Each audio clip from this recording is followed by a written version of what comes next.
although it's the Riv Welcome to the Slop Horror, we just watched a movie called Maximum Overdrive by Stephen King, the one and only director Stephen King in this movie. Director, writer, star of the beginning of the movie. Yes. Just to remind you who it's by. What did he say in the beginning? I forgot what it was. This machine called me an asshole. So let's talk about the one thing that everyone knows about this movie, the soundtrack, the music. That's why the kids are going to see it. They want the rock and roll music. They want the rock and roll music. They're having a good time. I'm like, well, Maximum Overdrive sounds good, but AC/DC is a fucking killer band. The soundtrack was completely done by AC/DC. Everyone knows that, but let's talk about the music a little bit. I really dug that he kind of doubled down on AC/DC, but I don't think he knew how to use the AC/DC. He's just like, jamming out, just like, yeah, this is some cool music. Just putting random songs in random places, honestly. It's like, you say the phrase Hell's Bells when AC/DC is your, score for the movie. Composer. And they're the Daft Punk for this, Tron. And you don't hit us with Hell's Bells. You wait till there's a montage of, spoiler territory, folks. 30 years old. Filling gas. There's a montage of filling gas set to Hell's Bells. That's it. They're just climax. Pumping gas into trucks, and it's Hell's Bells. But an hour before that, there is a scene where a character says, "Oh, Hell's Bells!" And then it's just other song. Yeah, just random ambient AC/DC strumming, like doing a sound check for a show. Yeah. Just really misplaced sound and music, honestly. Which brings me to the Jaws theme thing. Yeah. I guess that's what you could compare it to. The kind of swelling music.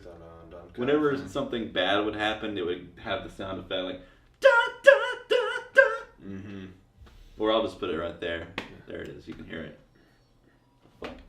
But scary shit. Yeah. Made everything like scarier, I guess, is what they were going for. And that's stuck with me since I was a kid and watched the movie. That da da da has stuck with me. See, the thing there is like he's trying to make trucks scarier than I think they are. Right. I mean, he put the Green Goblin's face on one, and it was cool. Like I really thought it was a neato truck, but it didn't necessarily scare me. Was it like Michael Myers peeking around the truck, big Green Goblin looking around? Mm-hmm. Yeah, the Green Goblin was cool. It was another iconic thing. The two things I remember was the Green Goblin and the music. That music, yeah. And that's it. That's all I can remember. And when I watched this 30 years later, nearly 30 years, it's pretty much the best parts of the movie. Yeah. Cool truck, cool music, and everything else was just like, okay, if there's an explosion, we're going to have fun. But the whole middle of the movie was just so kind of boring, honestly. It hit a slog where it fell off really hard after the beginning. There was a part in that movie where they're just in the building, trying to... It was very reminiscent of what we talked about before, The Mist by Stephen King. Which I feel like it does the same concept of being trapped in a building. A store or building, yeah. It was the exact same thing as The Mist. Like, group of people are in a store, they don't want to go outside because they'll get killed. Yeah. That's it. That's the premise. Every now and then they hop outside to dick around and save somebody. Mm-hmm. Somebody dies, maybe.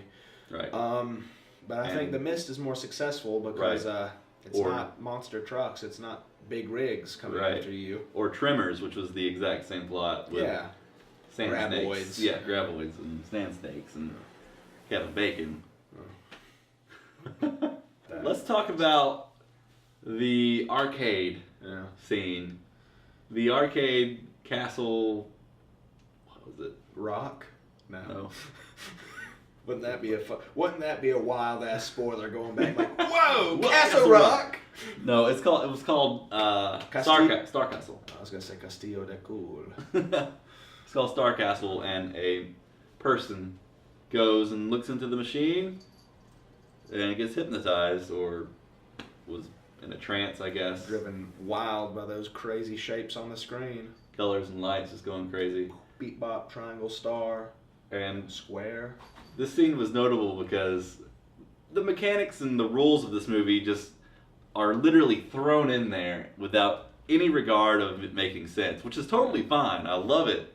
but you gotta have some rules. Sometimes I know it was for fun. The movie was just for fun, but then you've got like arcade cabinets zapping people through the wood. Yeah, holding on wood and getting zapped. You've got cigarette machines spewing stuff out, clocks going crazy, lawnmowers chasing people down.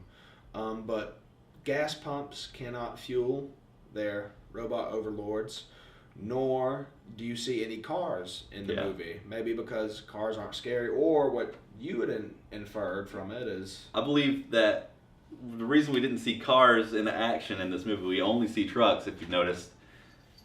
And I say in action because there is a car at the end that killed a woman. I guess the power windows killed her. Implied death. Yeah, implied death. We didn't see it happen. But the whole movie, you don't see cars killing people. And the reason I think it happened that way is because of Christine. And they didn't want more scary cars to interfere with a previous notable scary car. You have all this. You have the arcade machines, the lawnmowers, the this, the that. But then the lights in the house also turn on at one point. Why didn't you have, fans going around just trying to saw people up, just fan blades, just... It was very picky choosy what was possessed by this comet and what wasn't. We even discussed well, what if are guns possessed? Yeah. And then it just so happens to be a gun rolls up and shoots people. And growls. And it literally, after it's done shooting people, growls. It hands down, roar. Not only that, though, but because of its military training, it knows Morse code. Yes, it does. They think about Good thing, because they would got any diesel pumped into them, which brings us to another weird point. Mating? Was the diesel scene, the pumping scene, bells? Was that a sexual act? Yeah. Were they procreating? Were they feeding them? I assumed these things would run on human blood at some point. I thought that was the whole... That would have been cool. That would have been interesting. I mean, that was too much detail right there. I mean, we got a base movie, and things are in the base movie. They just threw it in there, this is what we can afford. Yeah. Let's just give it all we got, and this is what we got. It was a fun movie. Explosions are really fucking cool. Yeah. A lot of explosions. The sprinkler scene gave me chills. The sprinkler scene was odd, but... Shook. I mean, going down your neighborhood on a bike and looking around, and there's just dead bodies everywhere, and blood on lawnmowers. And you hear AC/DC in the background, ominously doing that one song that sounds like all the other songs. When all they really wanted was the D. We can talk about Yearly Smith. Who? Lisa Simpson. She's terrible. Yeah, Lisa Simpson's in this movie, and she's terrible. I think she was typecast. She's not great to look at. Yeah. Not that that's matters, but. Well, I mean, you look at the main characters in that movie that have Emilio. Yeah, you got sexy cardboard cutouts as the two main characters. Then you've got the little, ugly, just married couple. Couple. It was just they had her just to make the volume of the movie go up even more because it's just nothing but loud noises and explosions the whole time. And then when there's not loud noises and explosions, it's this Yeardley Smith just screaming and talking and bitching to her new husband, yeah. And a little cartoon mouse voice. It's like Minnie Mouse is just... That was honestly the worst part of the movie for me because... It just ended up getting on my nerves a little bit. Very grating. I think that was the point to a degree. The character was done correctly and right, but it grated on you. You're right. It did. Maybe that was the point, and if it is, it worked. So the Green Goblin mobile, as I'm just going to call it, for lack of a better term, it seemed like it's this big alpha truck, and it's very iconic with a movie. Wherever you think of Maximum Overdrive, you see this. Yeah, you see the Green Goblin. I think it's on the front cover also. Yeah. It's right here. Yeah. There you go. Boom. However, it doesn't do all that much during the movie. It mostly, circles menacingly. It does one, maybe two kills throughout the film, if I remember Definitely right. One at the end, but I really can't remember the one at the beginning. And it'd be one thing if it was commanding the entire time, like it was the big alpha truck, but it doesn't do anything particularly evil. At first, at least, it doesn't do anything particularly gruesome. It's not necessarily commanding them because the military vehicle comes in and takes over, and it's all of a sudden the boss car, right? For whatever reason. the most you get out of it is it hunts them down at the end of the movie, and they quickly dispatch it. You know, Yeah. they just turn and just pop. Right. Done. That's the Green Goblin movie. I enjoyed the movie. It was a lot of fun, but I feel like Stephen King mismanaged his Green Goblin. Yeah. His ACDCs.